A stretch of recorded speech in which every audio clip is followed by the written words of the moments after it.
Have you ever bought something only to realize it's fake later? Fake shoes, fake electronics, fake luxury bags, fake medicine. Well, good news. You're not the only one to have been fooled. Of course, the bad news is that customers have been fighting fakes for thousands of years. And as we all know from regrettable online purchases, China is no exception. In fact, it might be one of the earliest places people got really creative about it. So let's have a look at a few fascinating fakes from Chinese history. Part 1. The world's first fake tourist attraction. One of the earliest stories about forgery comes from ancient China, over 2,300 years ago. There was a king who decided to play a prank on future generations. He ordered someone to carve a giant footprint into solid rock, about 1.5 meters long. Next to it, he carved a sentence that basically said, "King Big Feet was here."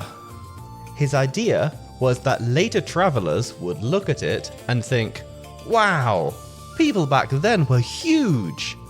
I'm not even mad. That's pretty funny. And of course we got the last laugh, because now the king's fake big feet has become real history. Part 2. First anti-fake laws. Now, ancient governments weren't stupid. Around the same time, about 2,300 years ago, China produced one of the world's earliest anti-fake laws. There was a legal code that said if a pharmacy sold fake medicine and someone got hurt, the shop owner could be beaten, exiled, or worse. So yes, fake medicine has been illegal for over 2 millennia.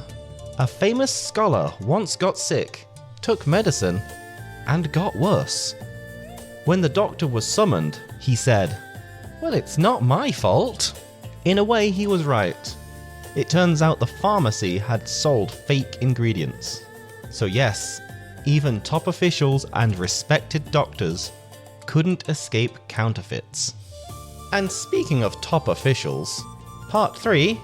The Emperor's New Cups. Despite the best efforts of appraisers and police, fake goods were still everywhere. One famous case, a man forged ancient ritual objects, jade cups and bronze artifacts, and sold them to the emperor himself. The emperor believed the con man, promoted him, gave him power, and then the truth came out. The result? The faker and his entire family were executed. Probably more for making a fool of the emperor than the actual counterfeits. But hey, go big or go home, right? Part 4. Fatal fake food. By the Tang Dynasty, around the 7th to 9th century, anti-fake laws became very specific. Fake doctors were punished like thieves. Fake medicine carried severe penalties. Fake food that killed someone? That was a death sentence. Fake food was a real problem. Just like how European bakers used to add sawdust to flour to make bread more cheaply, over in China, people played a similar game. Chinese people might slip alternative ingredients into food. And sometimes it was deadly. Fake food was a real issue and taken very seriously. In fact, fake food was confiscated and burnt. And if it wasn't destroyed properly and someone later died, well, congratulations. Now you're charged with accidental murder. Part 5. Consumer protection in the 8th century. Something surprising. Return policies were common during the Tang Dynasty. If you were short on weight, returns were allowed. If goods were defective, you could return them within 3 days. And if the seller refused, you could report them to the government. Officials would force the refund and then beat the seller with sticks. Modern customer service with a bit of violence. Maybe a bit extreme, but as someone who is the proud owner of broken on arrival junk from online stores, I get it. Part 6. The ultimate fake market. Art. If you want to find the worst fakes in history, look at art. Calligraphy, paintings, collectibles. At first, copying famous works was just a fun intellectual game, and of course great practice. Then people realized, wait, people will pay for this. So professional forgers appeared. Some were so good that even the original masters said, yeah, that looks like mine. Eventually, scammers learned how to artificially age paper, using dirty water and smoke, then mixed fake works with real ones and sold them together, like an ancient blind bag. Part 7. Fake ducks, fake candles, fake everything. In the Qing dynasty, fake goods were everywhere. Fake ink made of mud, fake candles with mud inside, fake roast duck that was mostly mud. It seems like a lot of mud is used in forgeries. But it wasn't just mud.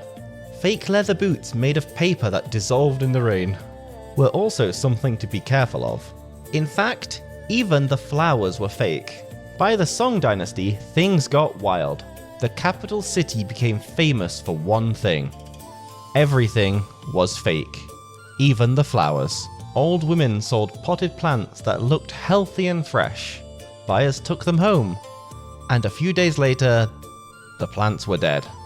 Because the flowers were just cut branches stuck into soil. This might be the world's first recorded fake houseplant scam. Part 8. The birth of anti-counterfeit technology. But here's where it gets interesting. A famous shoemaker found people selling fake shoes using his name. So he did something brilliant. Inside every shoe, he hid a fabric tag with the date and serial number. Sounds familiar, right? This was basically the ancestor of modern anti-counterfeit labels. Part 9. The real lesson. History shows us something simple.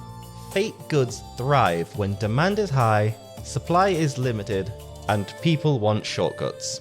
And fighting fakes requires smarter buyers, strong enforcement, and social pressure.